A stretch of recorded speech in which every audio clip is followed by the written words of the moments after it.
Hello friends, Tuesday morning நேந்திர பழம் rate கம்மியாக இருக்குன்னு 1.25 kg வாங்கிட்டு வந்திருந்தாங்க. வாங்கிட்டு வந்து ஒரு 2 days கிட்ட இருக்கும். இன்னும் ஒரு 2 நாள் வச்சா பழம் சுத்தமாக வீணாக போயிடும்.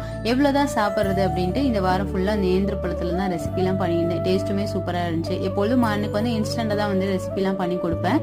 முறுக்கு ரெடி பண்ணி வச்சுட்டோன்னா அவன் கேட்கும் போது எடுத்து கொடுக்கலாம் அப்படின்ட்டு அரிசி மாவு வீட்டில் இருந்துச்சு. 2 கப் போல் சேர்த்துட்டு சுடுதண்ணியில் உப்பு போட்டு நல்லா பிசைஞ்சு எடுத்துட்டேன். அது கூட வந்து சீரகம், எள்ளு சேர்த்துருந்தேன். நேந்திர பழம் தனியாக வந்துட்டு இட்லி கொப்பரையில் வேக வச்சுட்டு அதையும் மிக்ஸ் பண்ணி நல்லா முறுக்கு பதத்துக்கு வந்துட்டு மாவு பிசைஞ்சு எடுத்துட்டேன். இந்த மாதிரி வந்துட்டு முறுக்கு கொள்ளையில் வச்சு சுற்றி எடுத்துட்டு எண்ணெய் காஞ்சதுக்கப்புறம் போட்டு எடுத்தோன்னா அச்சு முறுக்கு சாப்பிட்டா எந்த டேஸ்ட்டில் இருக்குமோ அது போலவே இருந்துச்சு. தனியாக முறுக்கு மாவுலாம் எதுவும் வாங்கலை. வீட்டில் இருக்க அரிசி மாவு மட்டும் வச்சு ரெடி பண்ணியிருந்தேன். ரொம்பவே சூப்பராக வந்துருந்துச்சு. மதிய லஞ்ச் வந்து கோவக்காய் பொரியல், மீன் ஃப்ரை பண்ணியிருந்தேன். மார்னிங்கே வந்துட்டு கேழ்வரகு கூழ் ரெடி பண்ணி வச்சிருந்தேன். அதை வச்சுட்டு வெங்காயம் கூட வந்து மோர் ஊற்றி சாப்பிட்டோம். டேஸ்ட்டு சூப்பராகவே இருந்துச்சு. கண்டிப்பாக வந்து இந்த முறுக்கு ரெசிபி ட்ரை பண்ணி பாருங்கள். எப்படி இருந்துச்சு